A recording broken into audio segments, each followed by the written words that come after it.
के इस बुलेटिन में स्वागत है आपका। मैं हूं रचना रावत। तो चलिए शुरू करते हैं खबरों का सिलसिला। भाजपा के विधायक और ऊर्जा मंत्री श्रीकांत शर्मा 2 दिवसीय दौरे पर मथुरा आए हैं। इस दौरान उन्होंने कई कार्यक्रमों में भाग लिया, जिसमें उन्होंने चौमुहा में आयोजित महाराणा प्रताप के नाम पर बनाए गए स्वागत द्वार के उद्घाटन में भाग लिया। जहां भाजपा सरकार उसूलों की दुहाई देता है, वहीं उनके मंत्री कार्यक्रम में अश्लील डांस देखते हुए नजर आए, जो कि तस्वीर में आप साफ देख सकते हैं। जिसके बाद श्रीकांत मंच पर आए और उन्होंने लोगों को संबोधित करते हुए भाजपा सरकार की नीतियां गिनाई। मेरठ स्थित कांग्रेस कार्यालय में कार्यकर्ताओं की बैठक लेने के लिए नगमा मेरठ पहुंची, जहां कार्यकर्ताओं ने नगमा के सामने ही उनके खिलाफ नारे लगाने शुरू कर दिए, जिस पर नगमा भड़क गई और कार्यकर्ताओं से जमकर नोकझोंक भी हुई। आला नेताओं ने कार्यकर्ताओं को शांत कराया।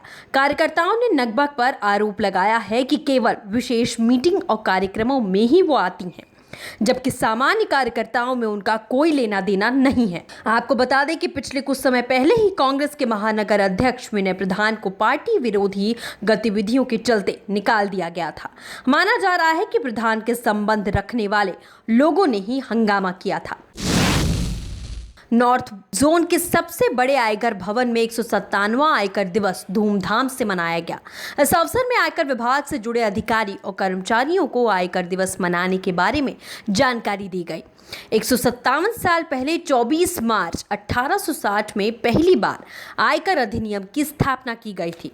उस समय से आयकर विभाग आयकर दिवस मनाया जा रहा है। अधिकारियों ने कर्मचारियों को आयकर विभाग की गरिमा को बनाए रखने की शपथ दिलाई। आज इनकम टैक्स डे है, आयकर दिवस 24 जुलाई 1860 में पहली बार इनकम टैक्स लगा था इस देश में। तो आज से ये हम लोगों ने डिसाइड किया है, मतलब गवर्नमेंट डिसाइड किया है कि आयकर दिवस के रूप में हर साल मनाया जाएगा। सिद्धार्थनगर में पिपरा भैया इलाके में रहने वाली 80 वर्षीय रामकुमार की मौत खानदानी अखाड़ा बनती दिखाई दे रही है। रामकुमार के भतीजे ने अपने चाचा की मौत का इल्जाम उनकी सगी बेटियों पर लगा रहा है। दरअसल मामला जमीन जायदाद का है। रामकुमार की दोनों बेटियां शादीशुदा हैं। रामकुमार के मरने के बाद ये जायदाद उनकी बेटियों को मिलती।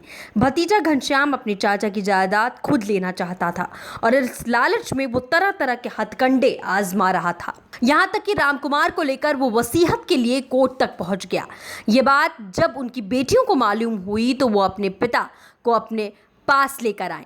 सुबह शॉट जाते समय रामकुमार की मौत हो जाती है। फिलहाल पुलिस ने शव को कब्जे में लेकर पोस्टमार्टम शुरू कर दिया है और पोस्टमार्टम रिपोर्ट आने के बाद ही कार्रवाई की बात कर रही है। एक और जहां योगी सरकार गंगा की सफाई एवं स्वच्छता अभियान की बात कर रही है, तो वहीं दूसरी तरफ गंगा में बढ़ती गंदगी को देख श्रद्धालु नाराज होते नजर आए।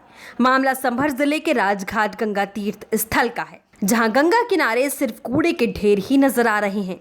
यहां गंदगी कर रहे लोगों को रोकने वाला कोई नहीं है।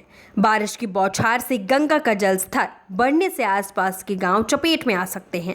अगर प्रशासन ने जल्द से जल्द कदम नहीं उठाया तो आसपास की गरीब जनता और गंगा के किनारे बसे लोगों को भारी नुकसान का सामना करना पड़ सकता है। देश के सभी शहरों में ऊंचे ऊंचे अपार्टमेंट बनाए गए हैं और उनमें कई फ्लैट किराए पर लेकर वहां ऑफिस खोल दिए जाते हैं। रिहायशी फ्लैट्स में ऑफिस खोलने वाले कानपुर पर प्रशासन सख्ती करने वाली है और किराएदारी का पंजीकरण कराकर स्टैंप नहीं दिया गया तो उनको प्रशासन नोटिस जारी करेगा। ऐसा लोगों को रजिस्ट्रार ऑफिस में किराएदारी को पंजीकृत कराकर स्टैंप देना होगा। रिहायशी फ्लैक्सेस में हैं, लेकिन उन्हें बड़ी कंपनियों के द्वारा अपंजीकृत तौर से अपने या तो कार्यालय के प्रयोग में या अपने कर्मचारियों के आवासीय प्रयोग हेतु किराए पर लिया गया है और इस किराए के संबंध में किसी प्रकार का रजिस्ट्रेशन उनके द्वारा नहीं कराया गया। तो इसकी एक जांच कराई जा रही है और जहां कहीं भी ऐसे प्रकरण होंगे वहां किराए नामे को बाकायदा पंजीकृत कराने की कार्रवाई इन्फोर्स की जाएगी। कानपुर में एक अनोखा मामला देखने को मिला है, जहां मृतक व्यक्ति के खिलाफ अर्थदंड वसूलने का आदेश जारी किया गया। यह आदेश डीएम कोर्ट से जारी किया गया है, जिसकी अपील मृतक परिवार की तरफ से की गई। कानपुर के रिजवी रोड निवासी अकबर आजम ने जुलाई 2012 में कराची खाना में एक मकान खरीदा और इसकी सेल डीड करा ली। इसकी जांच के बाद रिपोर्ट लगी कि मकान का थोड़ा हिस्सा व्यावसायिक है और इसका केस तत्कालीन डीएम कोर्ट में चलाया गया। इसी दौरान अकबर आजम की जुलाई 2015 में मौत हो गई, जिसकी सूचना डीएम कोर्ट को दे दी गई। वर्ष 2016 में तत्कालीन डीएम की कोर्ट से मृतक खिलाफ ऑर्डर कर दिया गया कि उसमें 70,000 रुपए अर्थदंड वसूला गया।